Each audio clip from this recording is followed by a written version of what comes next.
Well, this is the last episode of Star Trek Discovery's first season, and I gotta say, that alone is good. So they can go back to the drawing board, I think.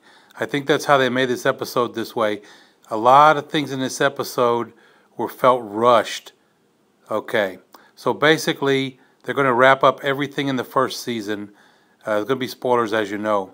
They're on their way to Kronos, or they're going to leave soon. They're going to spore drive into the center of the planet and map it real good, supposedly. And that lady has been put in charge of the ship as the captain. Now, I don't know why they would put a evil empress in charge of a ship as a captain, and Michael Burnham never went to Starfleet, and Ash Tyler is not really Ash Tyler. So basically the whole away team and crew have not been in Starfleet except for Saru. So she goes and whoops up on this Klingon woman, I guess to show what a badass she is. Which tunnel do we land in? What's the best place to land in? That seemed a little unnecessary. And also, when she goes to the inside of the planet, to the flea market area, and gets with prostitutes, that seems weird too. I mean, Lorca could do that, but we'd all bitch at Lorca for doing it, I guess. He's a big weirdo, but it's fine if she does it. Seems like a double standard to me. Anyway, a lot of this episode seems strange. I thought it was okay episode. It was good enough entertainment. It just seemed that they really rushed it and put it together real quick.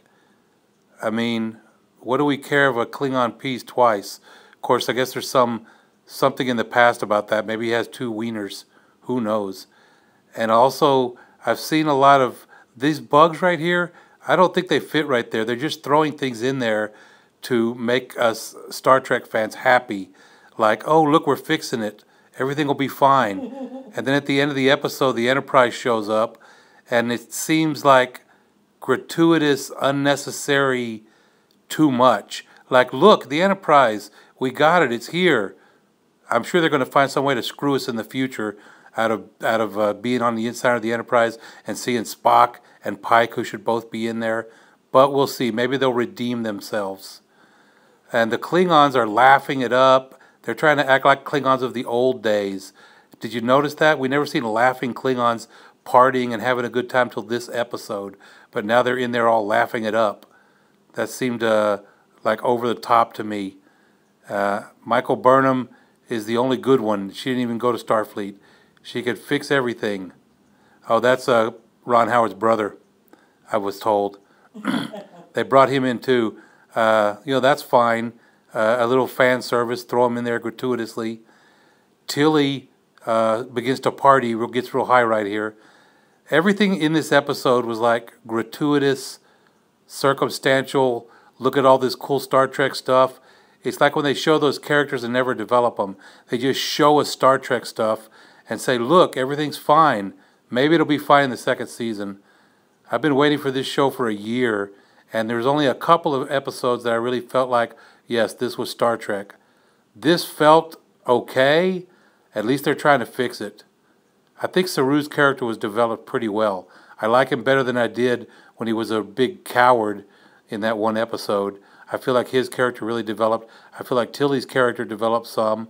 I believe she could be in the command structure or whatever they're going to do here at the end.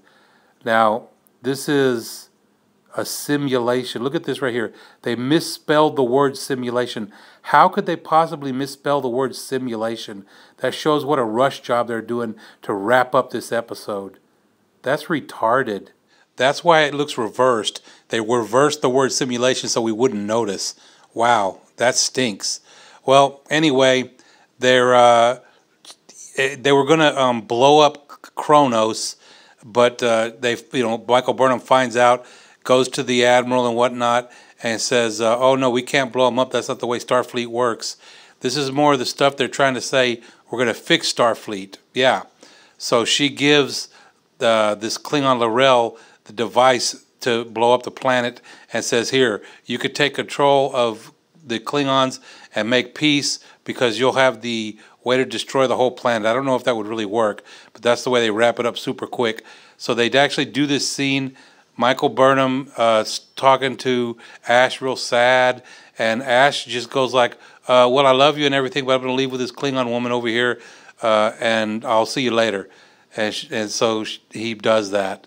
He basically turns around, beams out with L'Rell, and goes to live on Kronos. But I guarantee he'll be back in the second season as a human, because my other video, what else could happen with Ash Tyler, he's probably got her pregnant. Pretty sure that's what already happened. Here, take my knot-eyed tie when I was a Boy Scout and hang on to it so you can remember me. Yeah, that was nice. Well, so he takes off, beams off with L'Rell right there, and they leave, and Burnham gets reinstated as commander, and her record is expunged, everything is forgiven, and she goes to the Klingons in the very next scene and says, by the way, we're going to have peace right now because I'm the leader. I've got this Game Boy right here. It's the greatest Game Boy ever invented, so relax and get behind me so you Klingons can all follow me. And I guess that's the way they're going to wrap it up. And then Burnham goes to, I guess, Vulcan and talks to the lady who's supposed to be her mother, only is her same age, which is strange. They're trying to make everything hip and young. I don't know. They got a lot of mistakes in this show, but I enjoyed the episodes as much as I could. Hopefully season 2 will be better. This episode gets a 6 out of 10. They fix all the problems that everybody had. Tilly's going to be in the command structure. The Doctor's going to rest in peace. I guess he's not coming back.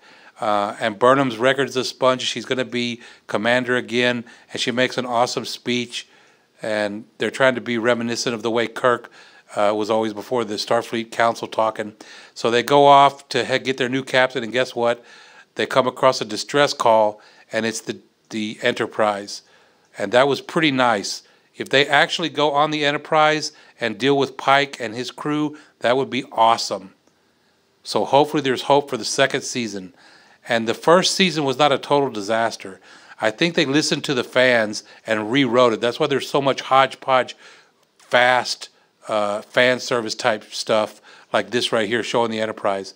Now, a lot of people thought it was strange that they played the original theme song at the end, but me and my wife liked it. We feel like they're making a full circle saying, look, everything's going to be fine in the second season.